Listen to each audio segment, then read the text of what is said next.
Hi guys, and welcome to video number 93. This video is on plotting cubic and reciprocal graphs. The keywords I've got for you here are plotting, cubic and reciprocal. When you're plotting, you are drawing a graph. You're putting the x's on the grid and you're joining the points up, and that means you've plotted the graph.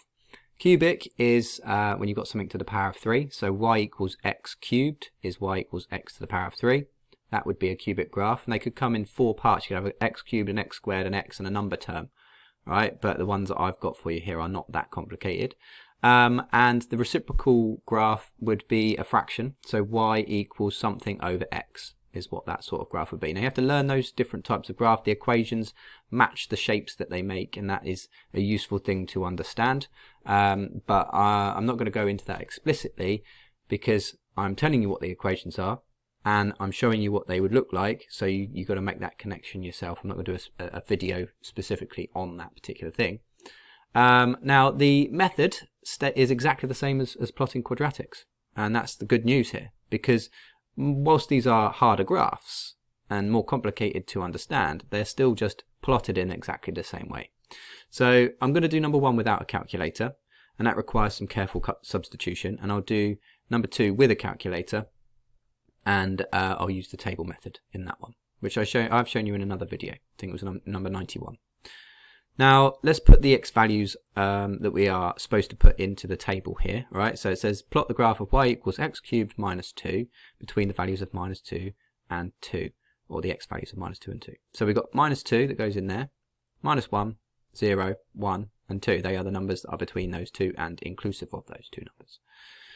We then just substitute the value of x into the equation and work out what the y value is. So y would equal minus 2 all cubed, which is minus 8, and then take away another 2. That makes minus 10. Minus 1 all cubed, take away another 2 is minus 3. 0 all cubed, take away another 2 is minus 2. 1 all cubed is 1, take away 2 is minus 1. And then 2 all cubed is 8, take away 2, which is 6. What I've got are 5 pairs of coordinates, which I'm now going to plot on the graph. So minus 2 minus 10 is down there. Obviously you'd have a better, bigger graph and a nice sharp pencil to do this with. Minus 1 is at minus 3, so that's there. 0 minus 2 is there. 1 is at minus 1 and 2 is at 6. And what you would do is attempt to very neatly join those points together with a smooth curve. Let's just see if I can. No, I can't do that. That's terrible. Let's try that again. So we're going to try and join that point to that point. That's a bit better. And then that point there. Alright, so we've got just a slight wobble in there, but we try and do it as smooth as possible. Go over it a couple of times, make sure it's a nice dark line, and rub out any light lines that you've got from doing it kind of lightly at the beginning. And you've got a nice smooth curve. Now this is the shape of a cubic graph, right? They would always have this kind of S-bend shape. Alright, now you can see it's kind of, everything at this point here is all positive. The gradient's all positive going up. Then it slackens off, but it's still going up slightly. Alright, and then we're going and just becoming a positive graph again. Alright, or a more positive graph again. Right, in terms of the gradient, the way we're thinking. So the steepness, it gets steep, steep, steep, steep, less steep, and then it becomes steep again. That's a cubic graph. Right, let's look at the reciprocal graph that I've got here for you. So draw the graph of y equals 1 over x between minus 1 and 1. Right, so I'm going to bring the calculator in to 2 seconds. As if by magic, there it is. So what we're doing there is we are going to use table mode, and that would be mode 3. F of x just replaces that y. That's all that is, right? Don't be scared of that f of x. That just means the function of x is equal to. And the function of x is 1 over x. So 1, so press the fraction button, press 1, and then press alpha, and then x. We get this red letter here, right? Then we press equals. Now we're going to go between minus 1 and 1, and we're going to plot a point every 0.2 on the x-axis. So minus 1 is the first one. We're starting there. We're ending at 1. And then we're going to go up in 0.2. So just change that 1 to a 0.2. Press equals. We get the table. We've got it. So minus 1 is plotted at minus 1. All right. So minus 1 is there and minus 1 is there. So there's our point that we're plotting there. Then we've got minus 0.8. which is minus 1.25. So that's a little bit awkward to do. You can see that the scale on the x-axis here is going down in 0.2s. So that would be minus 0.8, and that would be about where the 1.25 is, or negative 1.25. Then we've got minus 0.6, minus 1.666, so 1 and 2/3. So we're going to say that that's about there. I'm just going to plot it with a dot instead of x's, because it's quite small. And then we've got minus 0.4 is minus 2.5. So minus 2.5 is, let's say, there. And then I think that last one was at 5, minus 5. Keep saying the positive numbers, sorry. Minus 0.2 is at minus 5, so that's about there. Okay, now we can just join those points together, and we've got our reciprocal graph in the negative quadrant.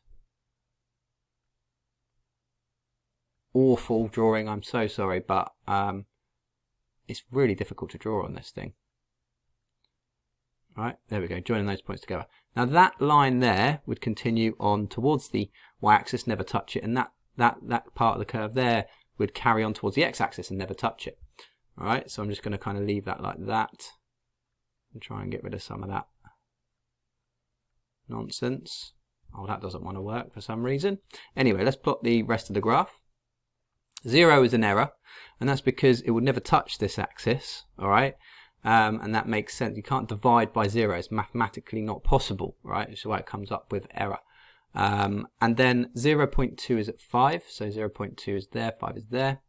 And it's just going to replicate the same thing, same graph, but the other way around in the positive. So 0.4 is at 2.5. That's there. And then we've got the awkward ones to do. 0.6, 1.2, 1 and 2/3 basically, and then 0.8 was there, and then that one was there. All right, so using that, we're going to plot these and draw this graph here. Again, carefully as we can. That's a bit better, right? Again, this line, this part of the curve is going to carry on towards the x-axis, never hit it, and this part of the curve will carry on towards the y-axis and never hit it.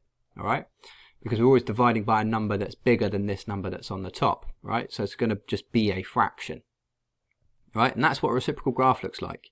A positive reciprocal graph will always have this curve in this section here and this curve in this section here, right? And then the negative reciprocal graph will have a curve in this section here and this section here, all right? And it's as simple as that.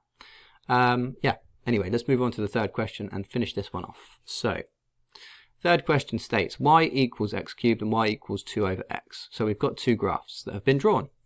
This one here, this first one that's going up sharply, is the y equals x cubed.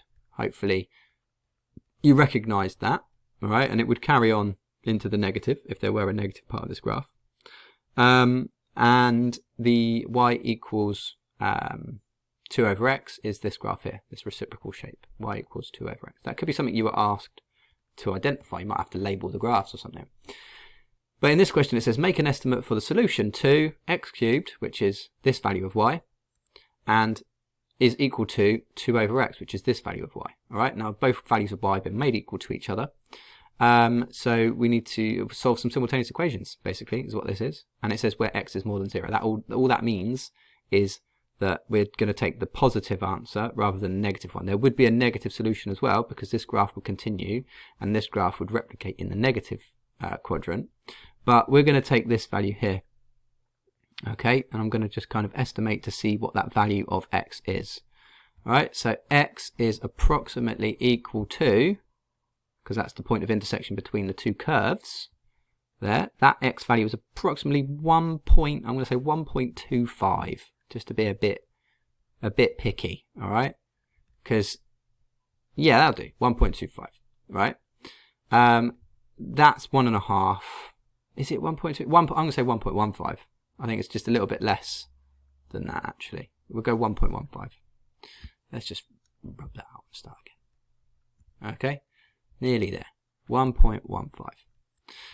So if we think that's our value of x, then we just have to substitute in to find our value of y. We could estimate on the graph there to see what that value of y is. We could substitute it into either of these, and I'll do that in a second, but let's take that estimate there. I think that's probably about 1.8, so y is approximately equal to 1.8. Let's see if putting 1.15 into either of these two gives us a value that's nearly 1.8. So back into normal mode on the calculator, you press mode, you press 1. Alright, now let's use y equals x cubed, first one. So x is 1.15, or we think it's about that, and then we cube it and we see what it gives us. 1.5, so it's probably not 1.15 because it's a little bit far away, but let's see what the other one gives us. 2 over x. 2 over 1.15 equals, well, that's a bit closer, 1.73. So I'll take that. I'll have that value there because that is about that, right? Now we'll have a range of answers be allowed to give there and be correct, all right?